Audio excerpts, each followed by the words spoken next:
Welcome to Hoodwinked with Dr. Mara Einstein, where we pull back the curtain on marketing scams, culty brands, and the tricksters trying to separate you from your money and your mental health.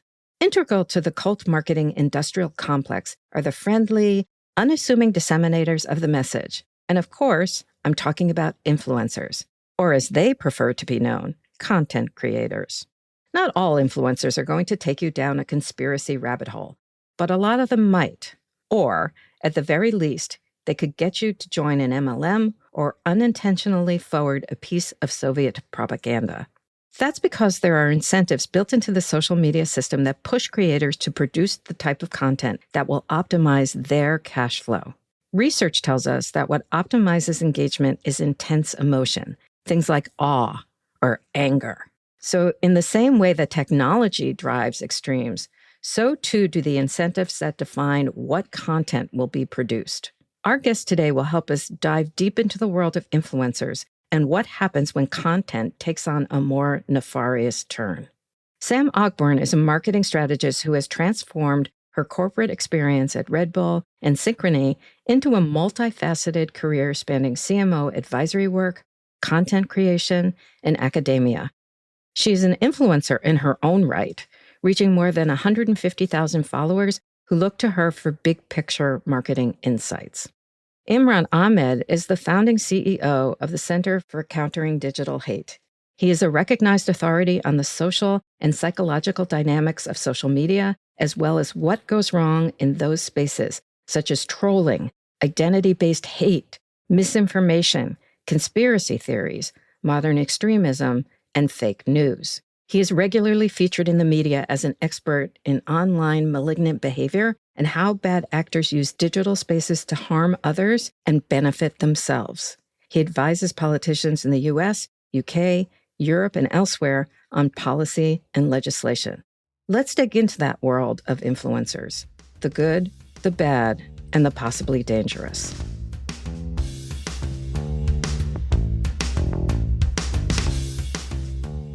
Sam, welcome to the show.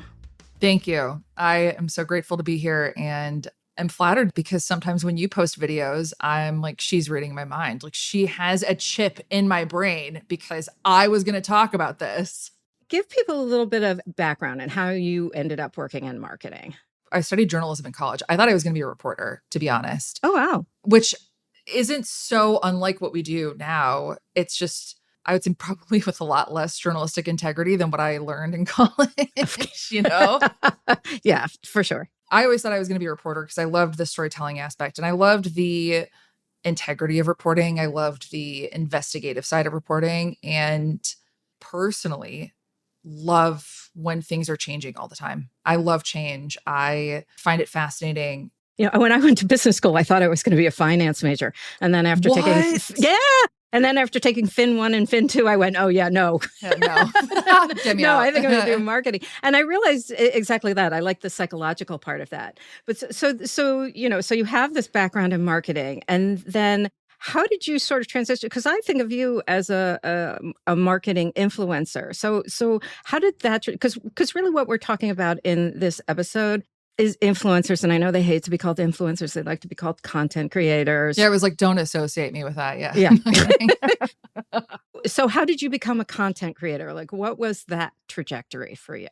I am a big believer, and I say this a lot, in learning by doing. I don't think, and being in the corporate world taught me a lot of what not to do, as I'm sure a lot of people can relate to that. Yeah. You know, you see a lot of people talking about things and acting like they knew things when they hadn't done it before. And so that always just seemed kind of odd to me. And so when these platforms started picking up steam, I had always been watching what Instagram was doing. And, you know, throughout my corporate career, I was working with all the platforms. I had job offers at Twitter for a long time. I really wanted to work at Twitter because that was this hybrid of breaking news and marketing that I just thought was fascinating. And so I always kept a pulse on what the platforms were doing because they were the gatekeepers of how information got to people. When COVID happened, I had an opportunity to take voluntary severance from my job. And I was like, I'm done. I'm doing this. I got 6 months of pay and I'm going to go on my own. And very quickly, when you work on your own, you realize that you can't pull shit out of your ass and hope that you sound like you know what you're talking about. You really have to be boots on the ground, getting your feet wet and doing it yourself. And I am someone that truly believes that. So I started a TikTok account back in 2020 because everyone was doing that while they were trapped inside with COVID, kept it a secret. I didn't tell anyone about it. I made up a username and I didn't show my face. I didn't show my face on TikTok for 3 years, by the way, which is crazy. Wow. Yeah. I was a faceless account for a while. So what were you doing? You were just showing ads and talking underneath them or something? Let me tell you, I was writing on a whiteboard and people were like, we can't read what you're writing. And I was like, this is awful. This is awful. Got to scratch this plan like ASAP. Yeah. So I use my phone for a lot of the things, and I was recording my phone, recording my computer. So, and then I would use my voice. But when I started, I just wanted to learn how the algorithm worked because everyone was talking about TikTok and, it was formerly Musically. And when I had worked at one of my corporate jobs, I had met with Musically. And I remember meeting with them as a team and just being like, I don't really get this, but it seems like what a lot of the younger kids like to do right now, whatever. And when I tried TikTok, a lot of people thought the same thing. Why would you go and create content that's marketing content on TikTok? That doesn't make any sense. That's for dancing. That's for kids who are in high school and middle school. And I was like, well, I still want to learn how it works. I just don't know it and I want to figure it out. And so it was this constant chase to understand how the algorithm worked. And I learned by creating content. So I was constantly optimizing things. And after a month of testing, I had gained 20,000 followers. And then I felt comfortable telling people because I didn't want to tell them. And then because I didn't want to like botch the test. I'm like such a marketer. I was like, I don't want to tell you what's going on. Oh my God, that's so marketing. I know, so marketing. I didn't tell anyone. And then I was like, finally, I was like, this is me, and more so then I think I got into the education piece, which we are equally, I think, passionate about. I love teaching people marketing in very unconventional ways. And I think you can learn it in unconventional ways. And so it seems weird now because I never would have guessed that I would be in this position. But when I look at everything, it makes perfect sense. I study journalism. I love psychology. I'm chasing after these algorithms to figure out how they work. And I'm a marketer. It all checks out. One of the things that I write about in the book is I write about Mr. Beast. And everybody's like, oh, Mr. Beast, he's so big, he's so big, he's so big. And people forget that he was working on YouTube for a decade. Exactly. Before anybody really knew who he was and he blew up and all of this kind of stuff. But it's just like, now there's this expectation that you're going to jump onto TikTok and explode right away and go viral right away. And that's why you have all those people, the coaches coaching coaches kind of thing.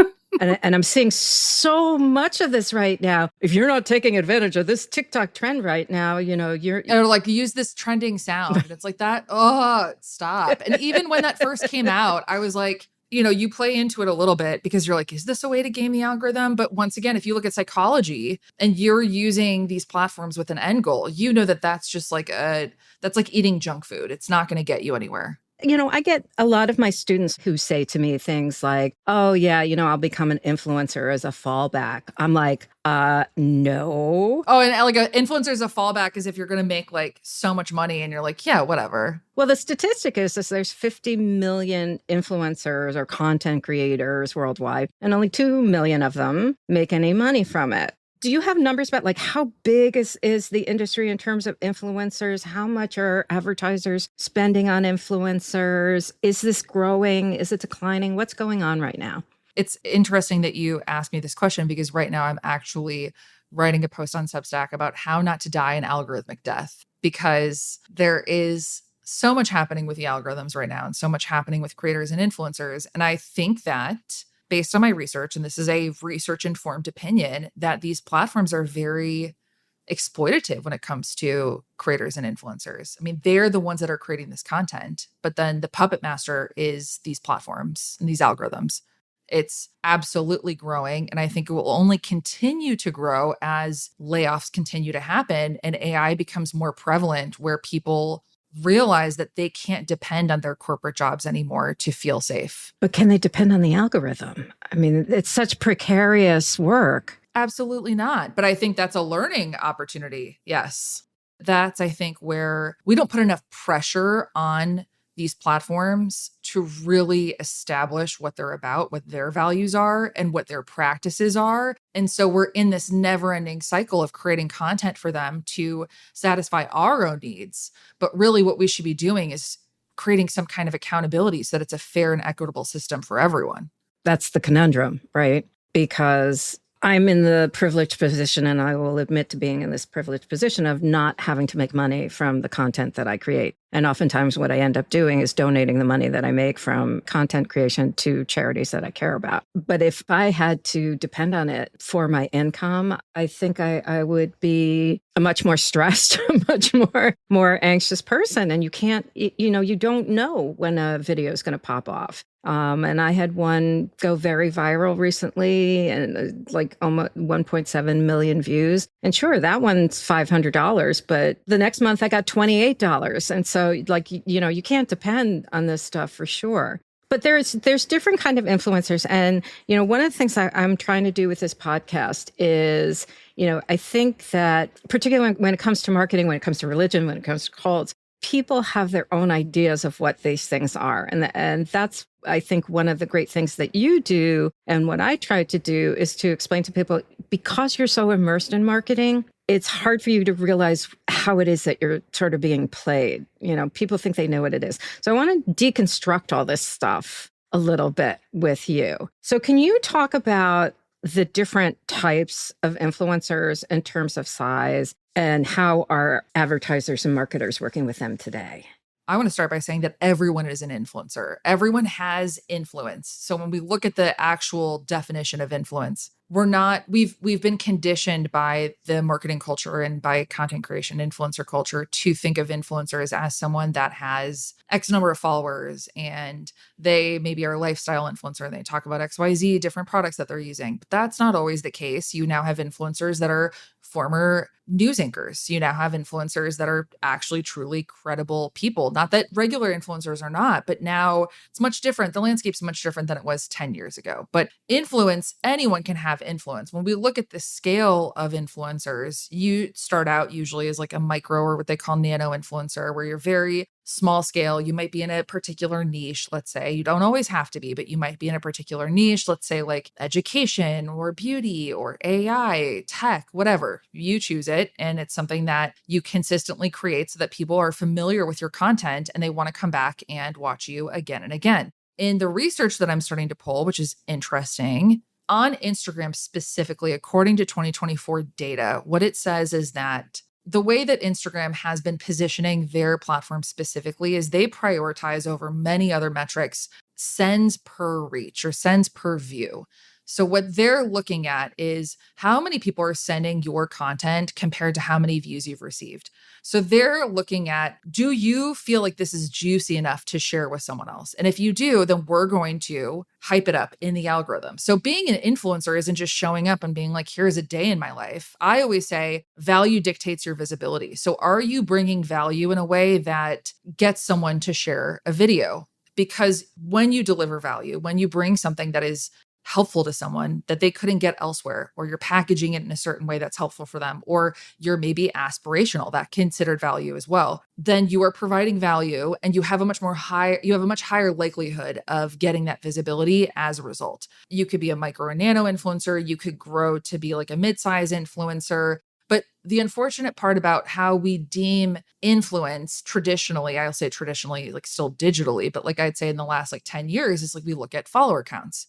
So we would look at a big quote unquote influencer as having millions of followers. Just like you're saying, you have these posts that may off chance go viral. Guess what? The person that has 2 million followers is experiencing the same exact thing, because what the algorithms realized is that someone having followers doesn't mean that their content is going to be consistently good or quote unquote valuable to people. Right. So they want to surface the best, most engaging content that they can to keep you on the platforms for as long as possible. And the way that they do that is by, one, exploiting a system where more and more creators are entering the space so that they can cherry pick all the wonderful content that's available to them. And then they can make you feel like you're gambling because you don't know when your next hit of getting a ton of views is going to be. And so you're continually making content, hoping that that next video is the one that's going to take off and maybe earn you a living, which is crazy to think about. So none of this is regulated. And when you talk about content creators or influencers leaving corporate to potentially think about this as a career, there are very risky components to this that should make people stop and think twice, because it's no longer a game of getting more followers. It's a game of very, very, very hundreds of billions of signals that you can't plan for as a creator because you're not a computer, you're a human. Because advertisers don't care about those kind of metrics anymore. What they care about is engagement. Yes. So if you are, a huge celebrity and you have millions and millions of followers, but nobody ever likes the content, it doesn't matter to them. It's like throwing a billboard up and sticking it in the middle of the forest where nobody's going to see it. So it doesn't matter. It's just like Netflix being like, are you still watching? And it's like, yeah, because they want you to engage and like make sure that the advertisers know that people are watching the ads, right? Like that's the end goal. And that's really, really, really important because that dictates everything for them. How often, how much time people are going to be spending on the platforms is all riding on the coattails of creators and how engaging their content is. So these platforms exist and advertisements buy on these platforms because of the quality and the frequency of content that's being posted. So the other thing that I was actually surprised that people don't know of is the idea of influencer networks or influencer agents and influencer platforms. Can you explain what those are? Influencer networks, agents, managers, think of it like an artist, a music artist or an actor. You have like a PR agent. You have someone that's this intermediary between, could be media, could be brands, and that actor, that musician, now that creator or influencer. First of all, they're looking at that person's brand and assessing what that person's brand is all about. And then they're deciding for brands that potentially come in and decide to want to work with these creators, do they pass the gut check? Are they willing to pay enough? Are they willing to, maybe send free product, whatever it might be, in order to get featured on this creator's channel? So they'll be the ones that dictate a lot of these things. Not every influencer has this. And I've talked to influencers and creators who also say that having that can be detrimental because sometimes they're passing on things that creator would actually like to talk about or would actually like to promote. It just doesn't fall within their typical sphere of content that they're used to. So there's pros and cons to both, but yeah, it acts as like that intermediary saying yes or no. And also they're the negotiators. So they're the ones who are saying, that rate's not going to work. But what about platforms? So, you have the computer platforms where a brand will post their strategy or their creative brief. And then influencers can go to those platforms and say, oh, yeah, I'm within the context of that brief. I'm a mom. I do mom content for people 25 to 35. And, you McDonald's need to do something for the holiday season. And so I'd be the perfect one for you. So then they hire a whole bucket ton of them and tell them what to do. Exactly. It goes both ways. So you can have a manager, you can have an agent, or you can be part of these like networks, these platforms. A lot of times agencies will have them, right? So it's like an inner network from an agency that they have a group of influencers that they're used to working with. And let's say a pitch comes in for someone else and it doesn't work, then they'll toss it over to someone else within that agency that has that person that also might be a fit. So there are tons of benefits if you're an agency to having that because you get the cream of the crop talent and you don't really have to do that much work because you already have built this network for yourself. So it works really well. But the other thing that happens with these is that influencers get the content that they're supposed to put out. I mean, they can do it within the context of the content they make. But somebody was just talking about like Hollister works with a whole bunch of nano influencers, and they work with like 500 nano influencers. And they, maybe they're just, they're all showing a sweatshirt or something, and they can do it within the context of how they would normally present their content. They're all being told to present the same stuff. And so I think that's kind of a level of, dare we say, deception that people aren't aware of, that creators are the way the creators are getting paid. Now, maybe in kind, they may just be getting the sweatshirt and that's kind of it. Or, a little. But they would still have to disclose that, right? Yes. If it's free. It reminds me of Poppy, the soda brand. They did this campaign where they were sending out like these these sweatpants and sweatshirt combos to a bunch of different influencers. Mm. And what was interesting about it was it was gifted to these people, to my knowledge, gifted. But what they would do is that they would wear it in their videos. And so the Mm. video wouldn't necessarily be about Poppy itself, but they would have this pink sweatshirt on that said Poppy across it. So Mm-hmm. there's very murky waters where all of a sudden you have people who didn't explicitly do a handshake to do this exact thing, but it's in an influencer's mind a lot of time, they're creating that goodwill relationship. Same with the brand, where it's kind of like this like under the table handshake where it's like, Poppy, the next time you're going to do a campaign where you're sending out vending machines, like I'm going to promo your brand so that you put me at the top of the list and I'm top of mind for you. Yeah, I mean, there's so many shady parts to this. And, the one thing that I hope people are getting more aware of is that political influencers don't have to denote that they've been paid because they are overseen by the Federal Election Commission and not the Federal Trade Commission. Mm-hmm. So while influencers, even if they're gifted, it's called in kind, right? Even if they're gifted, that's a form of payment. And they have to say that this is an ad or this has been sponsored, right? A lot of them don't do that. And that's detrimental to people engaging with their content because we as people engage with content differently when we know it's an ad because we know there's a fundamental bias behind it than we do if it's, so-called editorial content, that somebody's just posting on their side. They also don't feel encouraged to do it because there really haven't been that many consequences. So like the FTC is supposed to be regulating all of this. And the FTC really isn't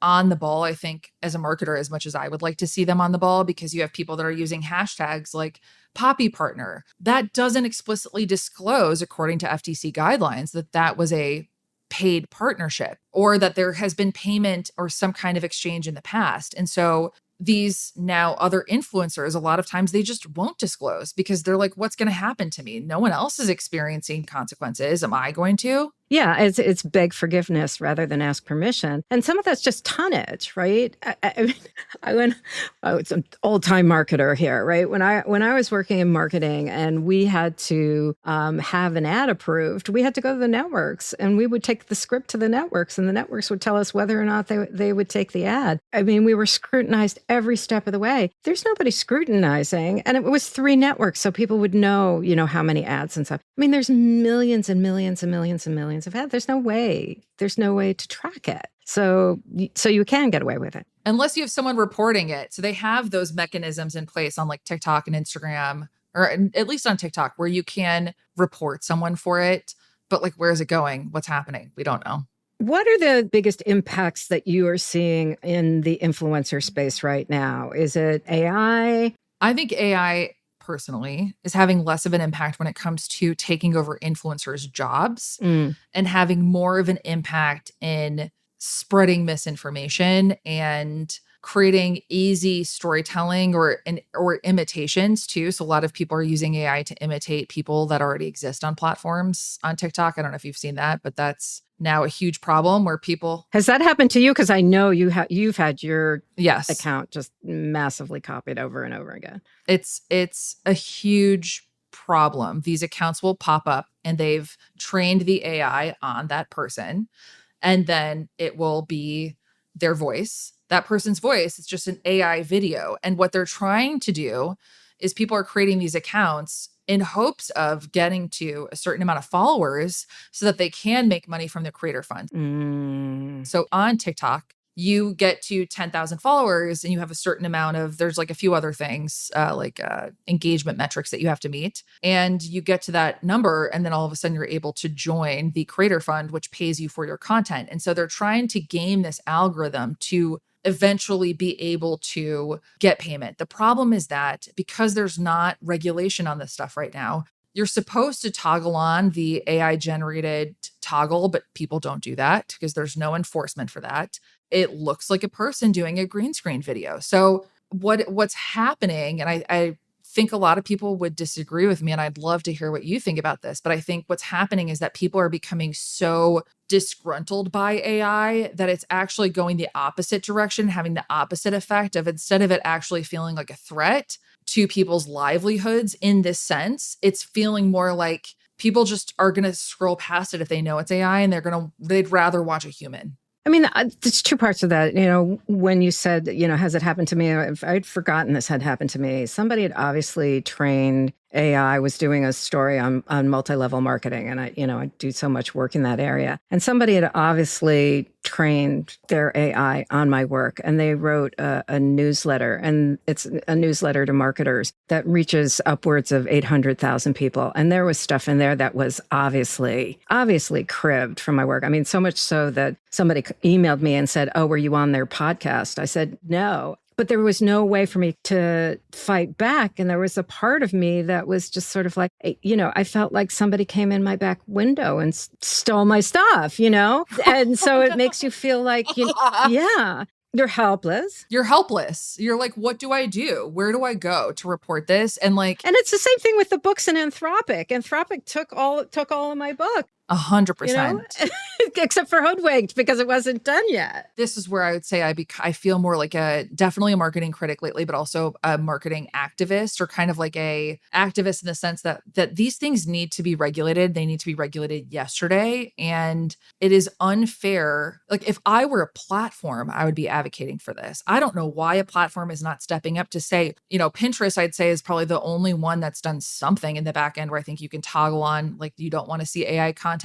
Everyone else is doing it in hopes that people just create a shit ton of content. Well, guess what? What happens when people just see AI slop in their feeds? They're not going to want to be on your platform. So it's like, figure it out. Like, sure, in the short term, your numbers might look great, or view numbers might look great, but in the long term, people don't want that because they can't identify with AI. AI is so overblown to be this thing that it really is not. It is not your therapist. It is not the job killer. It can do basic tasks, and it can help you streamline things. And sometimes I can use it as a sparring partner, but in no way would I ever say that AI is a replacement for a human. People are saying this too. And the platforms are kind of just like not paying attention, or they're turning a blind eye. And as a marketer, I'm thinking this is a positioning opportunity for you. Yeah, absolutely. If you want to be seen as the hero in all of this, you would realize that people don't want this, even if it helps your numbers. Like, so really that's the gamble, is like, do we want our numbers to consistently look great to Wall Street, or do we want to actually serve the people who are using these platforms? And do we want to also, going back to content creators and influencers, do we want to help them, since those are the ones that are creating the content that make people actually want to spend time on these platforms? Well, it's inshitification, which is Cory Doctorow's term. The platforms get created by the creators who come up with this wonderful content. They develop their follower base, and then the advertisers come in. And then all of a sudden it turns to garbage. Mm-hmm. But, so then let's go to the second part of this question. What is it in terms of the changes that are going on in the platforms now that you see that is affecting content creators? I'm not going to mince my words. I shit on Meta all the time because I think Meta is just the worst offender of these things. They have Adam Mosseri, however you say his name, who's the head of Instagram, giving you these updates. They're very heartfelt updates of like, here's what's happening and here's how we're thinking about our users. And they're not thinking about the users. They're thinking about how can we game the system as much as we possibly can to meet the needs of our advertisers. If I were a platform right now, I'd really be trying to figure out, what can I do differently to actually anticipate what the future of social media is? Because if I don't, people are not going to stick around. And we're already starting to see that happen. This whole idea of posting zero, which is that what we're already starting to see, and we've been seeing this for more than a year now, is that people are posting less and less. As the AI slop comes in, and as TikTok becomes more professionalized, people are feeling like I can't compete with this. So I'll sit around, I'll sit back and I'll watch other people's content. But I'm not seeing the same people that I used to see on TikTok anymore. Like, I have to search out some of the folks that were the people who engaged with me when I first got on the platform. And I have to sort of remember, I was like, oh yeah, I used to engage with them. Where the heck are they? And even seeing you, I don't see you that much on TikTok. I think I see you more on Instagram or some other platforms. And then I'll go back to TikTok and go look for more of your content. But, the algorithms have been played with. I feel like, particularly on a place like TikTok, that there's just so much advertising content that I find myself scrolling a lot faster than I used to, because I know that I'm seeing content that is sponsored content that I don't want to engage with. It's funny. I was talking to someone recently, and they were on my TikTok platform, and they said, "Oh, you're talking about where are you going to go when TikTok gets taken over?" I was like, "Yeah, well, that was the one that I made the last time TikTok was supposed to go. So now I have to figure out where I'm going to go now."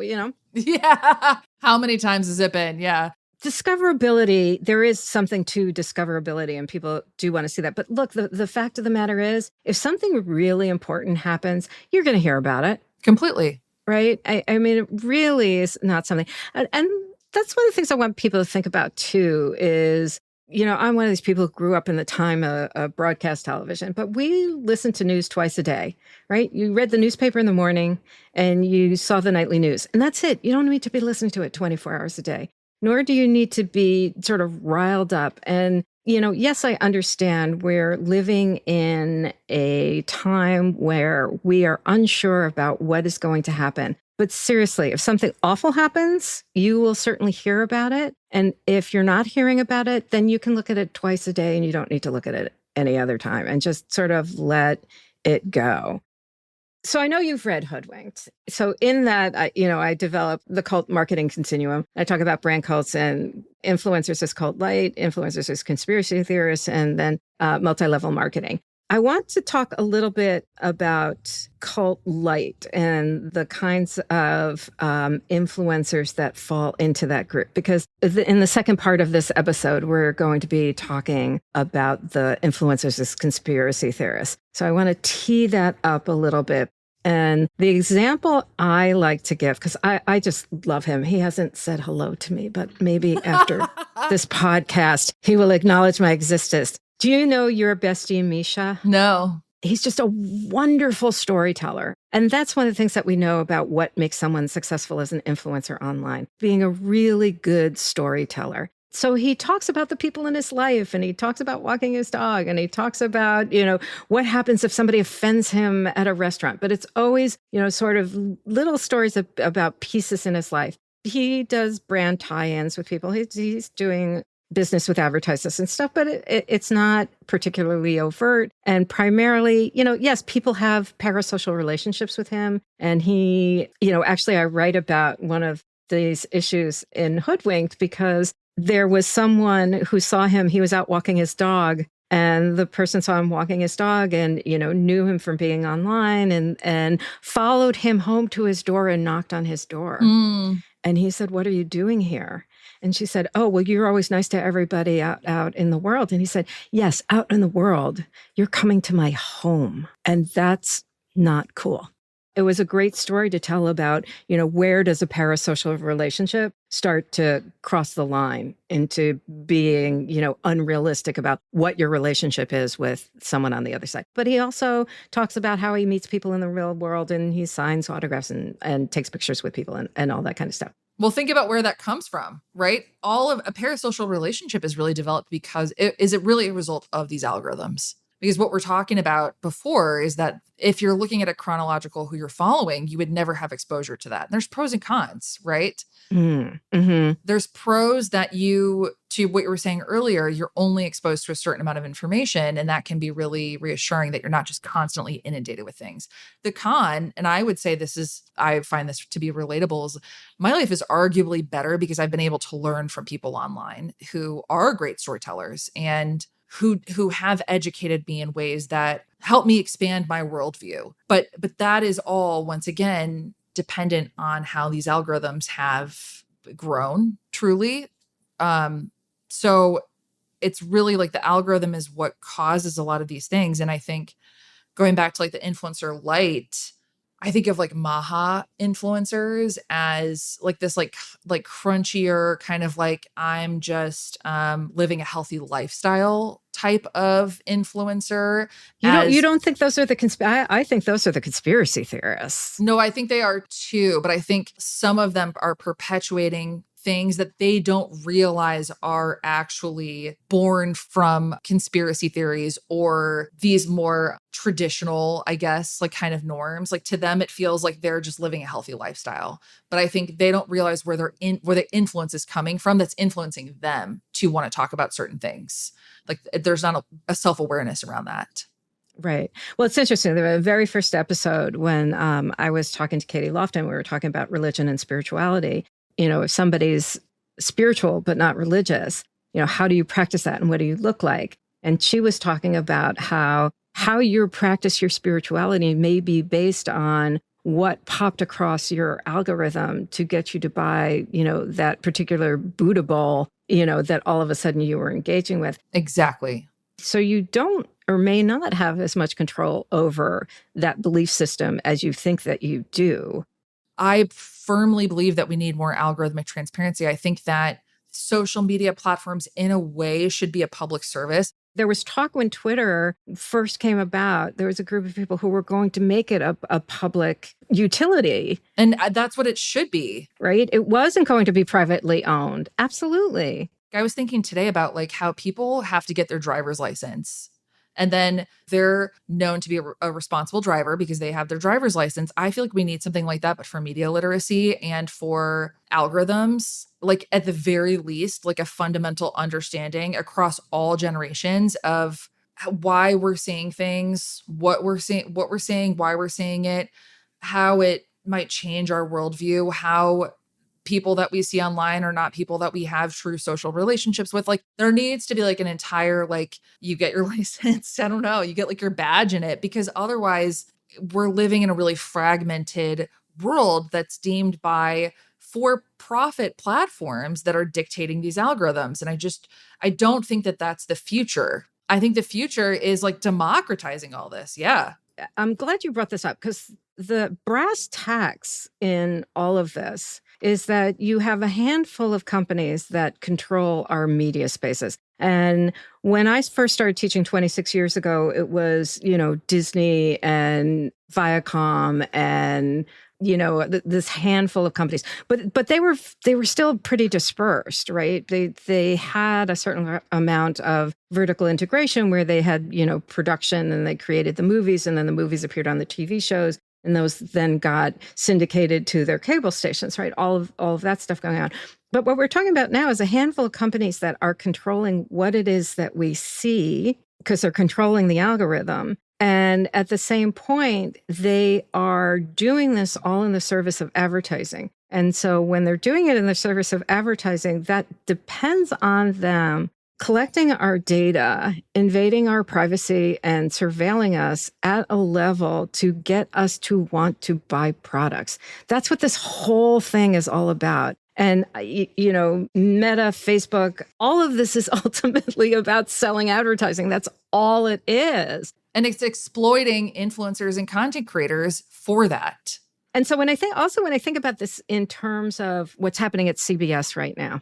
So here you have Barry Weiss, who is not a journalist, who is, some people will not say ultra-conservative. I will call her ultra-conservative. She has gone in and fired all of these people, fired all these Black people in the last day or so.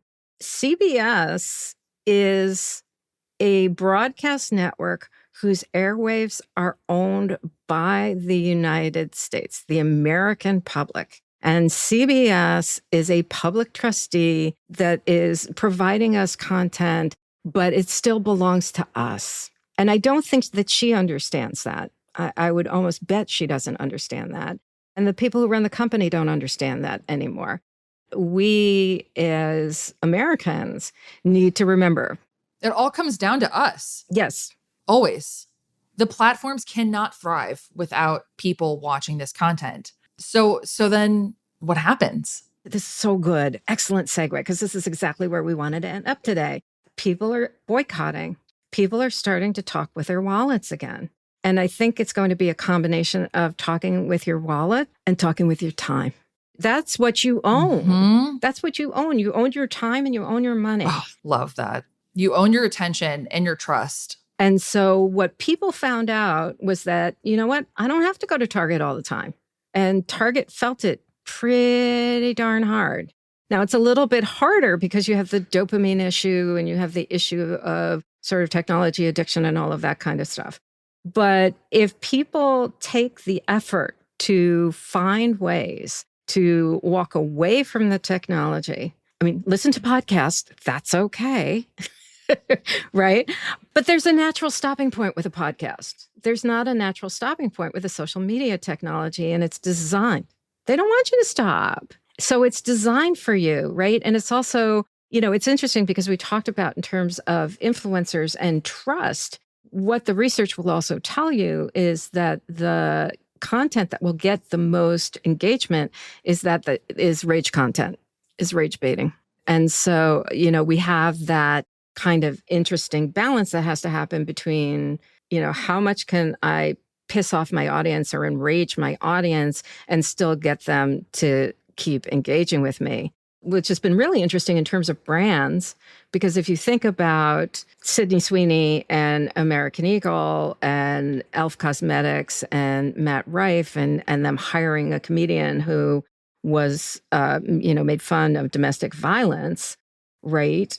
That kind of rage baiting against the brand misses the point, because you can do that as an influencer because it will get you engagement. If you're doing it as a brand, you are getting the rage directed at you as a brand, which just doesn't make any sense at all. It reminds me of the David Ogilvy quote: "The consumer isn't stupid. The consumer is your wife." Right now, he was talking in the 50s, right? Caveat. Let's put that out there. But that's really true. People aren't stupid. They're really not. Particularly in the age that we're living in, when information is so readily available, it doesn't take a lot for people to find out, who donated to creating the ballroom at the White House, right? That's the kind of thing where people are going to say, you know what, no mas, my wallet is closed now to you. And this is what's so funny, right? Is it used to be there were 5,000 different, items within a supermarket. Now the typical supermarket has 35 to 40,000 different items. You have all kinds of choices. If somebody doesn't have the kind of politics, doesn't have the belief system, doesn't have the values, you don't have to buy it. And what I always say to people, it's not bad to buy. It's bad to buy too much, right? I'm not saying to you, don't buy. You have to buy stuff. You have to feed your family. If your shoes are getting holes in them, you got to get new shoes, right? But there isn't a reason to buy the latest trend or to, Shein and Temu and all of that kind of stuff. If you really care about the environment, you shouldn't be touching any of that stuff.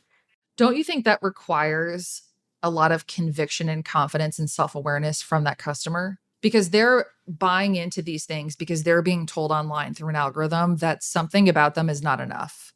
That's part of it. The other part of it is why I think you and I both do the work that we do, which is to say to people, you need to know how and when you're being played.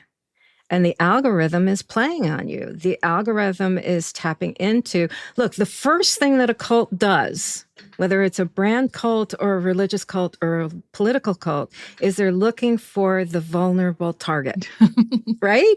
And so we're all getting played right now. And the whole point of the algorithm is get you so upset that you are in this sort of uptight, anxious state all the time. So you are in a place of increased vulnerability. And so you are open to those messages all the time. And so it does become a situation of saying, let me sit back. One, don't engage with them as much as you're engaging with them, because that's part of what's going to feed into all of that. And two, have the sense of your own convictions to say, wait a minute, do I really need this? And most of the time, you're going to find out you don't. We know the game that they're playing. You know the game that they're playing. Get your essentials and be done with it.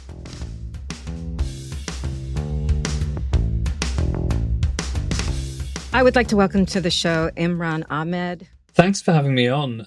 And I really wanted to talk to you because I thought you would be the best person to explain to the audience mis and disinformation and how the places where they engage with content has been impacted in ways that is not healthy, probably for all of us. And so what I would love for you to start doing is just talk about how you got into doing this kind of work. I started the Centre for Countering Digital Hate. Well, the work for it started in 2016. My experience was very much rooted in the country that I grew up in, that I was in at the time, the UK. In the winter of 2015, in England, we were having a big debate about whether or not to join the United States in military action against ISIS. And I worked in Parliament at the time. I was the special advisor to the Shadow Foreign Secretary, so the Labour Party's spokesperson on foreign affairs. And we were very much in favour of taking military action against ISIS, not least of all because it was a vicious, murdering, raping force that was killing more Muslims than any other armed force on the planet, but also the casual sexual violence that we saw ISIS perpetrating. But there was some controversy in the UK. The leader of the Labour Party at the time was a guy called Jeremy Corbyn, and he was very anti the use of force against ISIS. My boss argued in favour. He gave one of the greatest speeches in parliamentary history. It received a standing ovation, which is really unusual because parliamentarians are not meant to clap. It's very, very, very British. Right. No clapping or shows of emotion. Not that we have emotions as Brits. But the next day we received thousands of anti-Semitic emails and messages, which made no sense to me. I was like, what the hell does Israel have to do with taking military action against the Islamic State in Syria? I started digging into where the ideas that underpinned that hate were being promulgated, were being spread on social media platforms, because it was really clear to me it was coordinated. And what I found was a whole network of people who were essentially taking over community groups, political groups, to spread particular types of hate, identity-based hate, and really fringe ideologies. A few months later, I was working on the referendum. Listeners may remember that Britain did the Brexit, and that was a referendum that we had in the UK in the 2016. When we were doing that, there was a huge flood of conspiracy theories into our politics about how the EU was trying to import Muslims and blacks to destroy the white race in the UK. So a version of the Great Replacement theory. Towards the end of that campaign, someone who had been flooded with those ideas, those lies, who had come to believe them to be true, took a homemade firearm and a hunting knife, and he shot and stabbed and beat my colleague Jo Cox, who was a 41-year-old mother of two, to death. You know, on the cobblestones of her constituency, Batley and Spen in the northwest of England, which is where I come from. At that moment, it kind of, in my extraordinary grief, one thing really struck me. We had failed in the mainstream of society to understand that the world was changing underneath our feet, that there was a new age of conspiracy theories being born online. And what happened online had real offline effects.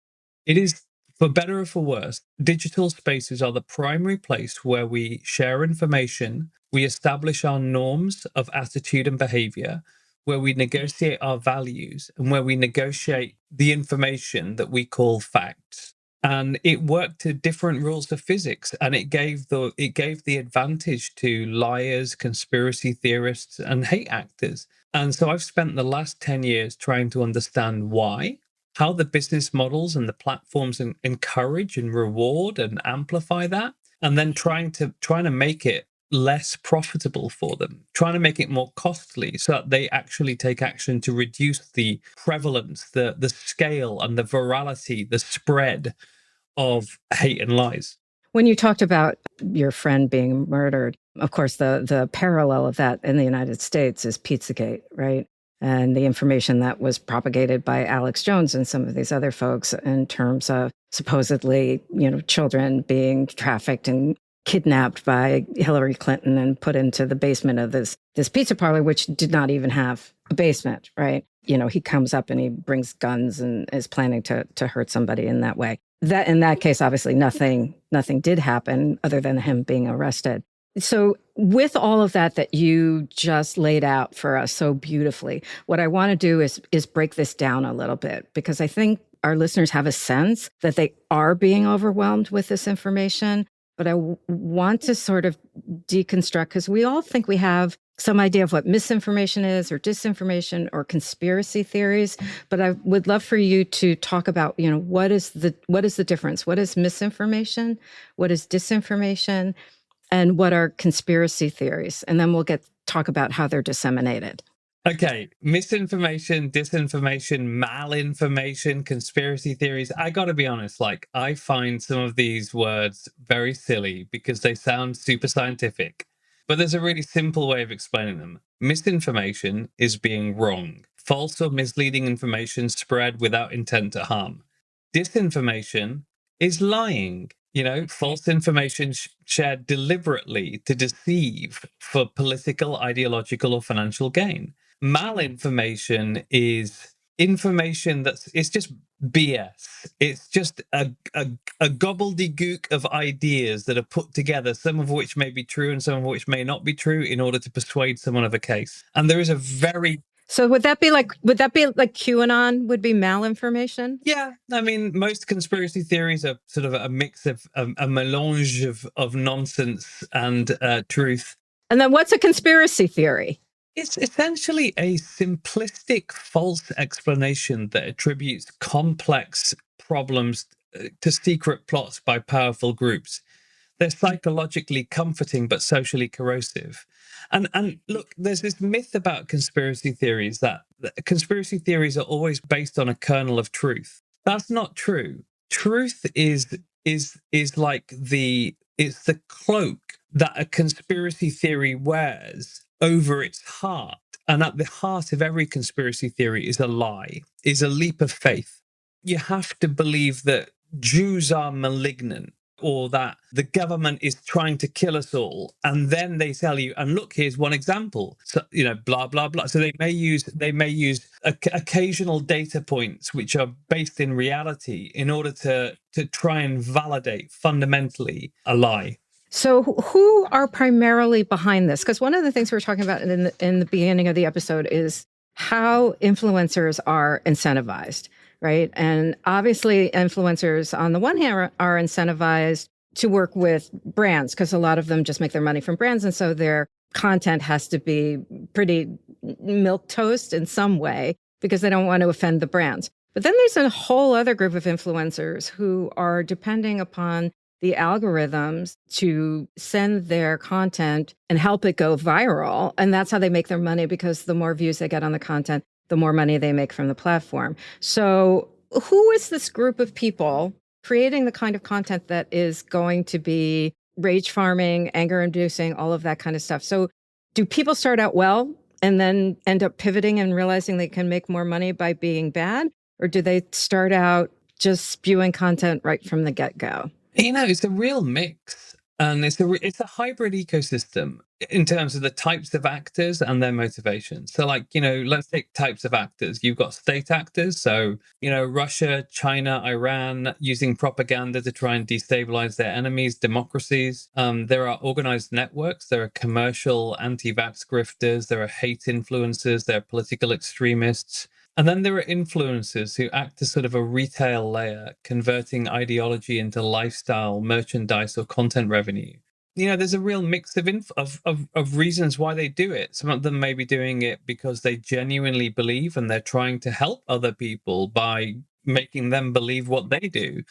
But it is remarkable how often they actually have a commercial aspect to them, or they're seeking profit for themselves, whether it be political profit, economic profit, or even psychological profit. Like they're just people who get off on causing chaos. There are people with high negative social potency, which is a psychological trait where you just enjoy causing trouble. Can you give us some examples? Some examples of, some of the Maha folks, or I don't know. I mean, Alex Jones comes to mind, but I'm sure there's lots of others. I think Alex Jones would be a classic example of someone who essentially works within an organized network, but is at the same time an influencer. And he himself has said, this is all a grift, this is all an act. He said that in court. He said, hey, this is a business, man. I'm I'm giving the people what they want, and they want conspiracy theories. But he makes all this money from supplements. It's not from the content he makes. He makes it so people listen to him, and then he sells a bunch of supplements to people, mostly men. Until there was a wave of action taken by social media platforms, which was really under enormous pressure from multiple actors, like the platforms are quite happy to revenue share with conspiracy theorists, with hate actors, with people spreading lies about our society, trying to undermine our faith in ourselves and in our institutions and in our democracy. So, I mean, the truth is that there are multiple monetization mechanisms, whether it's direct revenue sharing with the platforms, or it is selling merch, or it is selling, and the content drives you to the merch. So if you're Alex Jones, you're telling people, hey, the end of the world is coming. There's going to be a new world order. You're going to have to defend yourself. And by the way, you can buy yourself a Kevlar blanket to wear at night, so you're safe when the black helicopters arrive and Antifa, parasail down and try and kill you. So, I mean, there's just a huge variety of monetization mechanisms. Let me tell you one thing that's really interesting to me is that for the first time ever, this is highly profitable activity. Like Henry Ford was one of the biggest spreaders of anti-Semitic conspiracy theories, with the protocols. Like, he spent money to print thousands of copies of the protocols of the Elders of Zion and give them to his people. And I always say, like, that was a cost center. He had to spend money to spread the lies. Now you make money by doing it. Wow. So if you want to, and economics are, I love mathematics because that's what I am, is like a scientist. Like, in the end, the maths tell the story. If the net present value of something is positive, people are going to do it. There's going to be people who originate it, people who really believe it, and there's going to be people who just think, I'm having a tough month, I want to make a buck. Some kid in Pakistan, some kid in Slovenia, some kid anywhere in the world who's just thinking, I can make a lot of money doing this. It's good work. So that's what I was going to ask you about the kids in Slovenia. Are they still working with the governments to spread these kinds of lies? Because that's what we're talking about, like 2016 or something. I think there are government actors, and they are usually quite sophisticated. And, well, I mean, then again, sometimes it's these lone wolf entrepreneurs who are even more sophisticated. They're the ones who are innovating, who are trying new things. I mean, the digital world, the digital economy fundamentally is opaque. There's no transparency, and it's unaccountable. Right. And that is, like, generally speaking, it's the opposite of our real economy.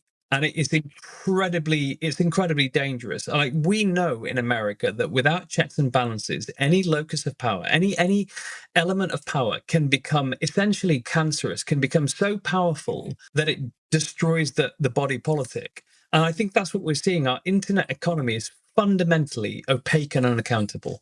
One of the videos that I love to tell my students to watch, and I watch it even 10 years later, is Zeynep Tufekci's TED Talk. So she brilliantly talks about back then, 10 years ago, even the programmers back then didn't understand how the algorithm works. And so, she was looking up something about being a vegetarian, and that wasn't enough. The algorithm was going to push her to be a vegan. And so, today, we see that even more. And recently, MIT did a study where they talked about just having AI interact with each other, and it gave them certain personalities. But what it did is ultimately polarize the quote unquote people that were online. So the technology itself, right, is fundamentally created to push us away from each other and to make us more extreme. So are you finding that in certain ways in your research, or do you not agree with that? Oh, yeah. I mean, we can tell that the algorithms are polarizing, so they're making people more extreme in their extremisms, and then cross-fertilizing. So they cross-fertilized extremisms. One of our studies, Malgorithm, showed that in the pandemic, if you were looking at anti-vax and COVID stuff, that it was feeding you QAnon and anti-Semitism. If you were looking at QAnon and anti-Semitism, it was feeding you COVID and anti-vax. And that encourages hybridization of otherwise quite dissonant, quite sort of like unconnected conspiracy theories and extremisms. And that's leading to much more unstable ideologies, much more complex and unknown ideologies for people. That is one of the, I was giving evidence in both London and Ottawa last week to select committees in their parliaments on extremism, and this is one of the major phenomena, is that like the biggest growth area is people with unknown idea, like unstable or unclear, complex, chaotic, nihilistic ideologies, which are comprised of a sort of a grab bag of weird internet memes that they've pieced together into some sort of ersatz belief system. And that's making things really difficult for counter extremism and counter terrorism, because now people are going to commit terrorist attacks, and you look at what they believe and you're like, that's just bananas. So I can't help but think, one, I wonder if that has to do, particularly I think about it in the United States, has to do with the educational system not being as robust as it possibly could be. Or is it just that people are spending so much time online that it's just become this soup of ideas? And you know, I mean, I don't spend time on 4chan or 8chan or any of those kinds of places because I'm not the audience for that. But, you know, it seems to me that those kinds of places are all about what we used to call cafeteria religion, right? You know, you take a little bit of one religion, you take a little from another religion. But for them, it's take a little bit of one conspiracy theory and take a little bit of another conspiracy theory, throw it all together and make something new. It's not just happening on 4chan or 8chan. Like, this is happening on mainstream platforms every day. Facebook, which billions of users, Instagram, like, if it was just happening on small, relatively abstruse, not highly frequented platforms, it would not be causing the real world harm that it is. It would not be re-socializing our offline world such that the prevalence of conspiracy theory belief is now at unprecedented levels. And we did a piece of polling about a year ago, 2 years ago, which showed that 14 to 17-year-olds are now the most conspiracist age cohort of any, which is a complete inversion of what you'd expect. You'd expect it's your crazy grandpa, your crazy uncle, who sends the WhatsApp and he's like, I just heard that Antifa is sending people down here in helicopters to kill us all. And you're like, come on, dude. But like, actually, it's young people who have like anti-climate conspiracy theories, anti-Semitic conspiracy theories, anti-trans conspiracy theories, like all these conspiracy theories we studied, they had the highest. And the best predictive variable of whether or not they had higher conspiracy belief was actually how much time they spend on social media. And that's because on average, a teenager in America spends 4.5 hours a day on social media. And look, here's the thing. It is happening globally. Like, it's not just, like, we've got to remember, the best thing that ever happened to my understanding of this issue was experiencing in the UK before the election in 2016 in America. Right. You guys actually came to it much later than some other bits of the world. My friend Maria Ressa, the Nobel Peace Prize winner from the Philippines, would say the same thing, and it happened there first. And so this is not about America sucking or whatever you want to say. Like, it is actually about the fact that we have a systemic problem globally as a species with how we're transmitting information. How much do you think COVID came into play with this? So the pandemic had two effects that were really significant, that, to my understanding. One is that, of course, we spent more time on social media. And so, of course, and I moved to America in June 2020 in the middle of the pandemic.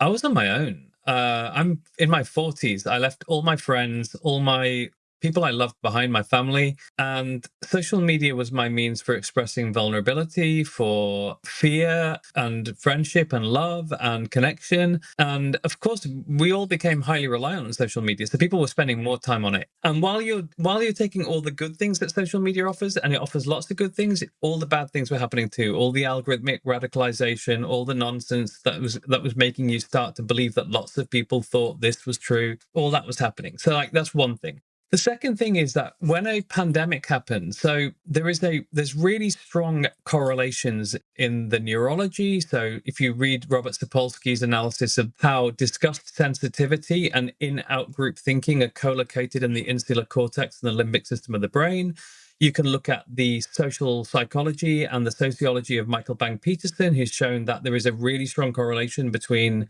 essentially xenophobia and profound in-out group hatred and sentiment, and disgust sensitivity that's sort of triggered by a pandemic, by disease. And so if you think about it, like, our brains are wired to look at things that are different to us and go, that could be a danger to me. So if someone's sweaty and looks disgusting, like they're ill, you kind of want to stay away from them. You're disgusted by it.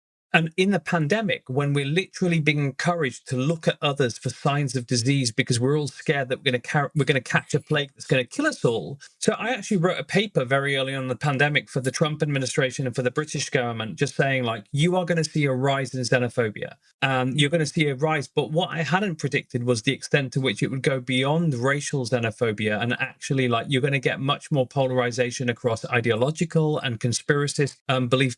So, like, it was this profound moment of both spending a lot of time on these platforms that encourage this thinking, but also like fundamental psychological, neurological, drivers that were pulling us apart as people.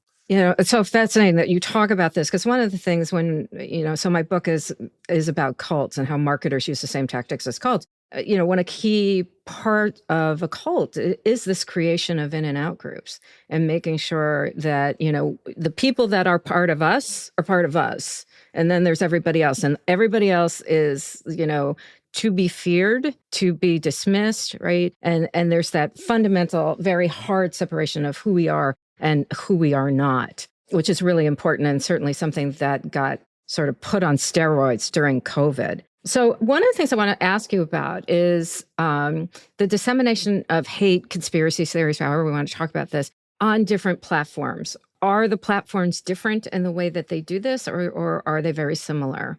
I mean, that is one of my favorite questions. It's such an important question because I think it's one that's missed too often. Like, we talk about social media like they're all the same platforms, and none of us uses social media we all use social media platforms for different reasons, right?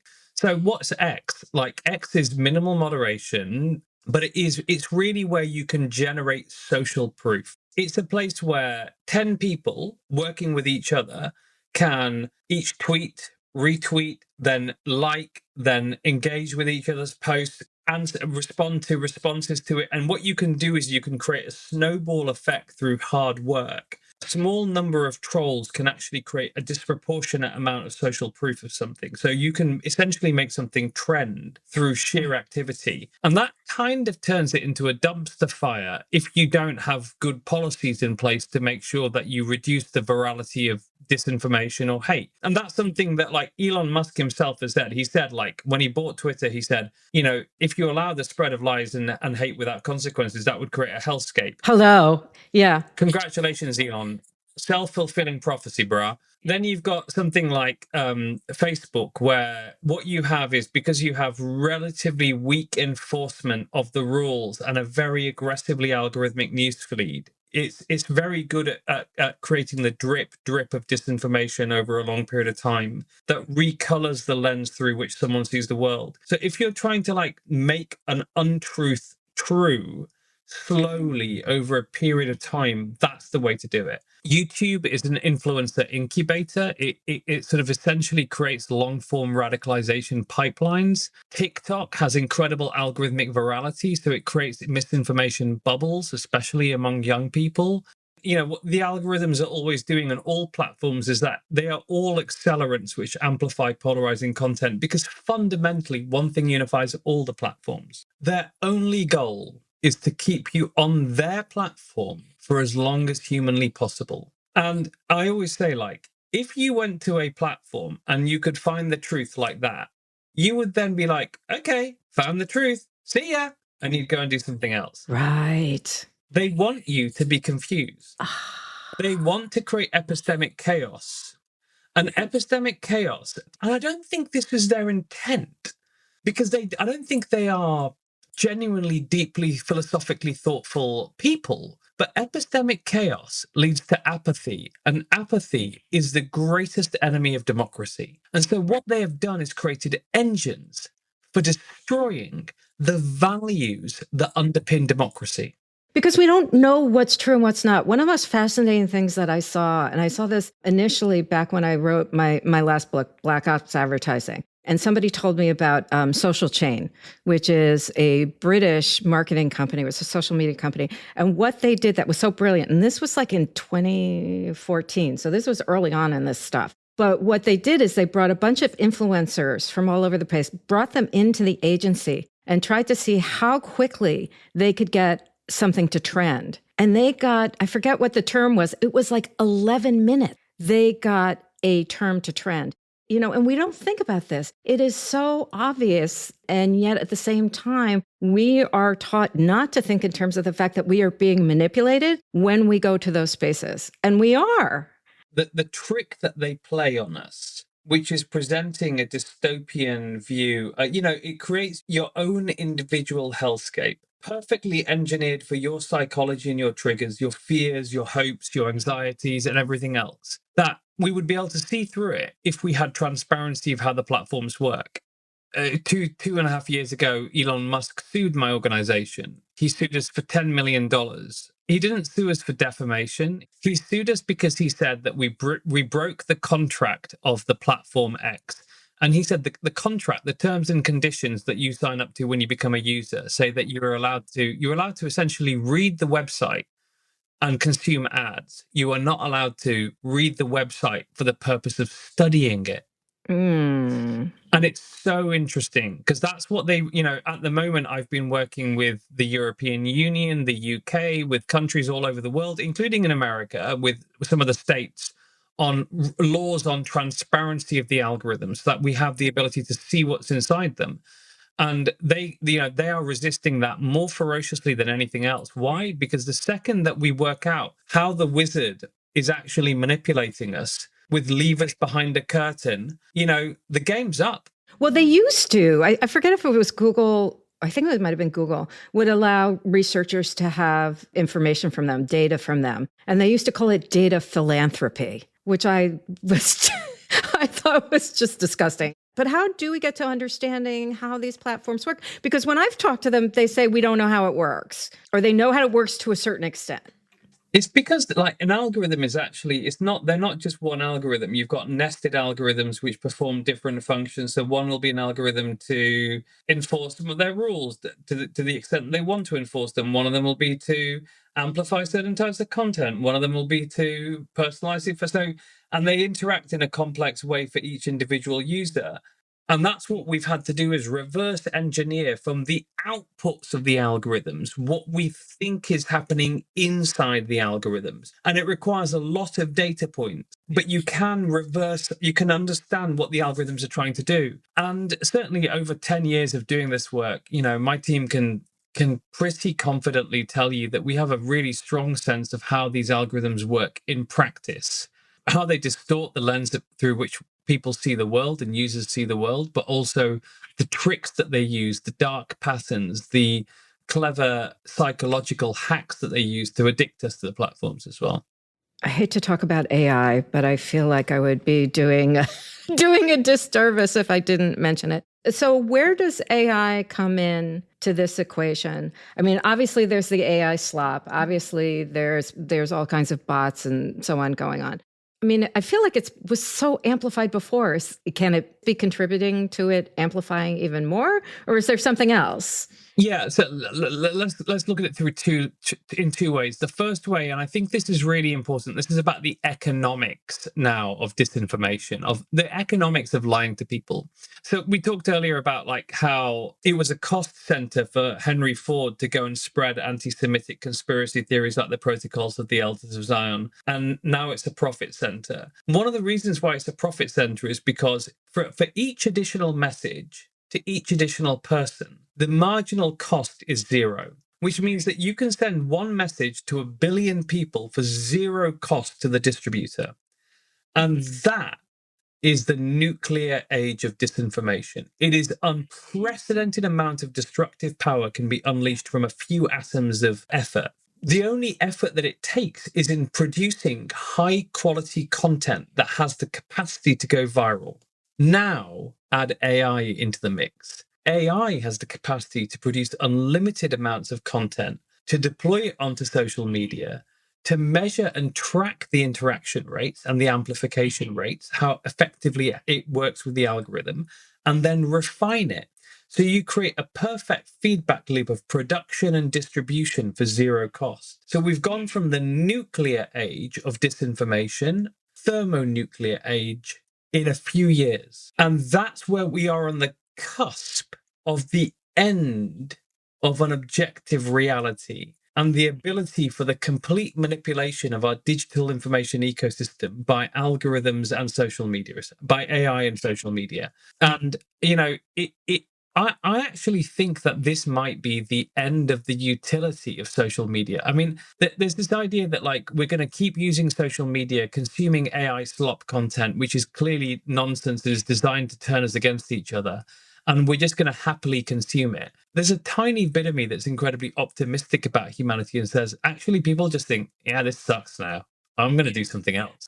No, I think I think you're right. I mean, the more I keep reading more and more things about how people are getting over social media. I mean, some of it is that the creators have been there for a decade and they're tired. They can't do it anymore.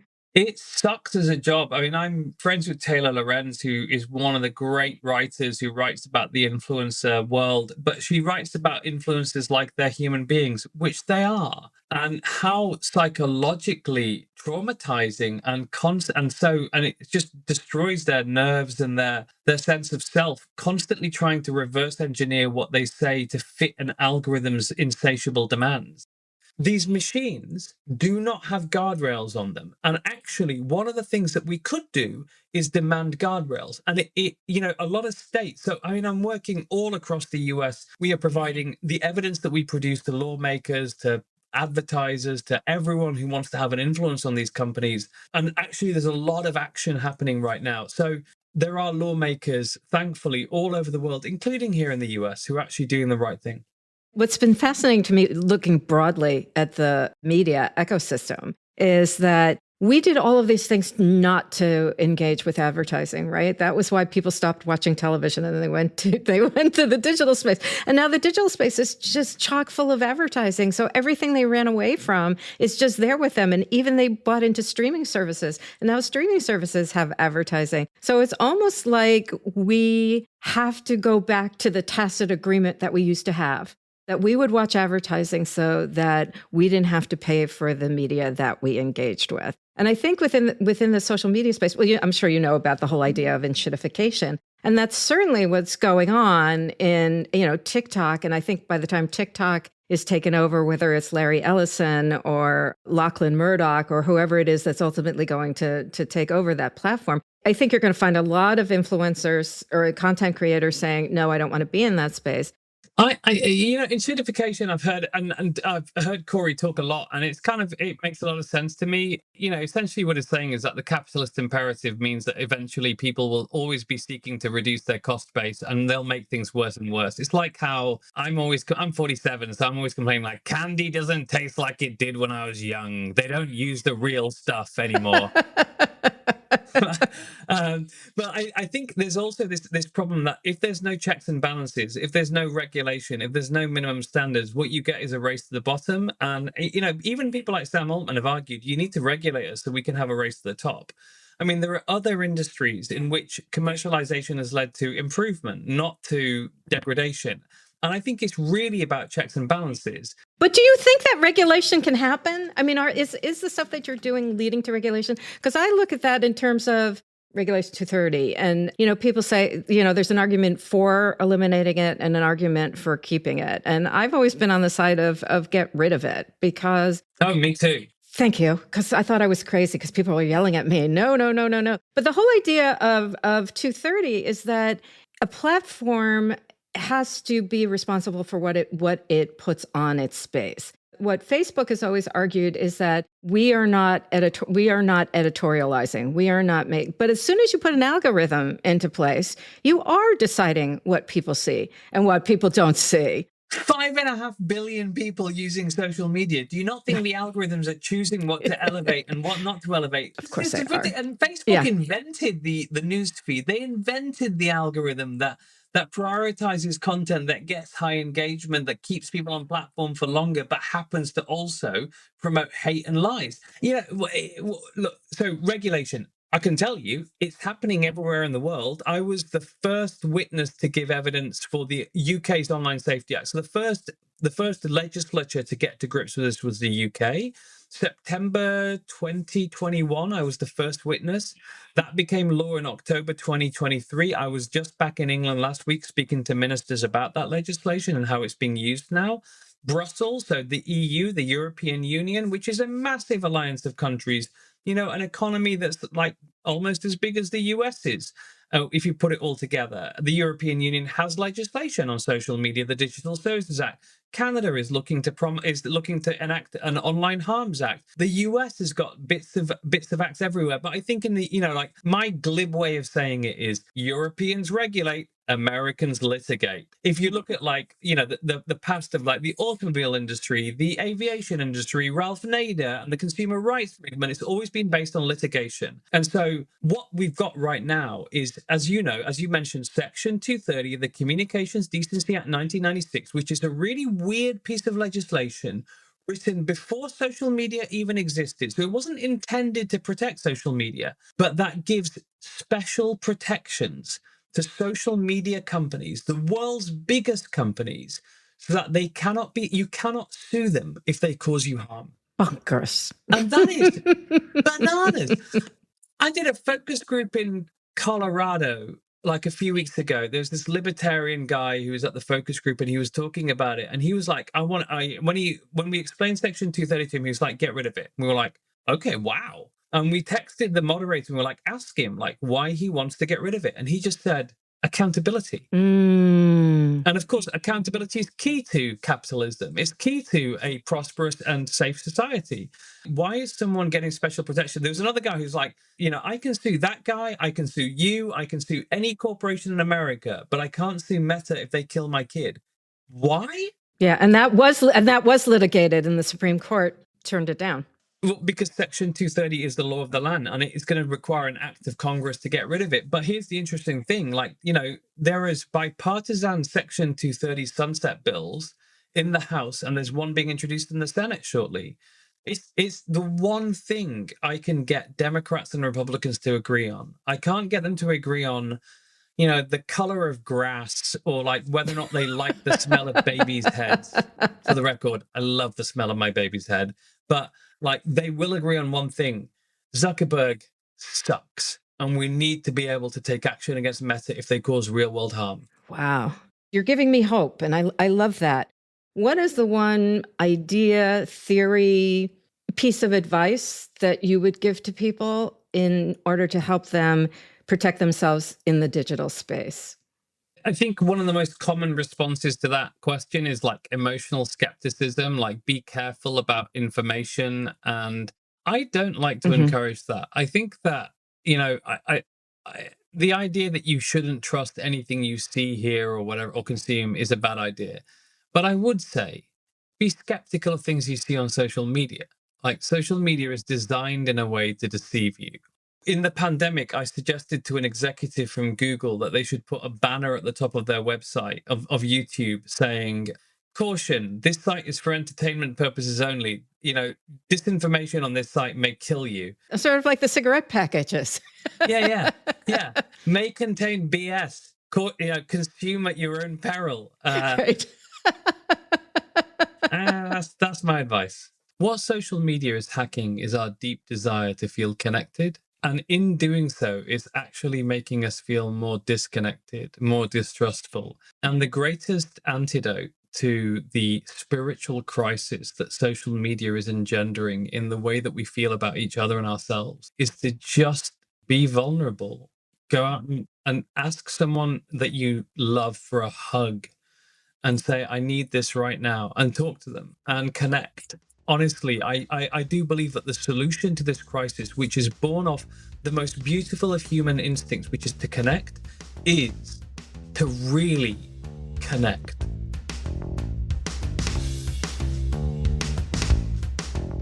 I feel now more than ever that there needs to be strict regulatory constraints on social media. Platforms need to be held accountable for the content they disseminate. People think gatekeeper is a bad word, but maybe they weren't so bad if they helped contain chaos actors. As we learn more about how Meta has allowed Nazi propaganda and refused to moderate content for children, or worse, the devastating effects of AI on young people's mental health, Do we really want to continue to support this technology? I've had good come out of my experience online. That's how I met Sam. But are my interactions worth the downsides? Have the downsides finally outweighed the good? Send me an email through my website, drmaraeinstein.com, and let me know what you think. Our next episode will be the last of the season. In it, we will answer the questions that so many people have about cults. How do I get my friend or family member out? Subscribe to Hoodwinked with Dr. Mara Einstein on your favorite podcast app so you can be sure not to miss it. You can follow me, Dr. Mara Einstein, on TikTok, Instagram, YouTube, and Threads at Dr. Mara Einstein. You can pick up a copy of my book, Hoodwinked, How Marketers Use the Same Tactics as Cults, and please do, wherever you buy books. Hoodwinked is produced by Multitude. Our lead producer and editor is Bren Frederick. Thanks to Kayla Einstein for our cover art and Mark Langer for our theme music.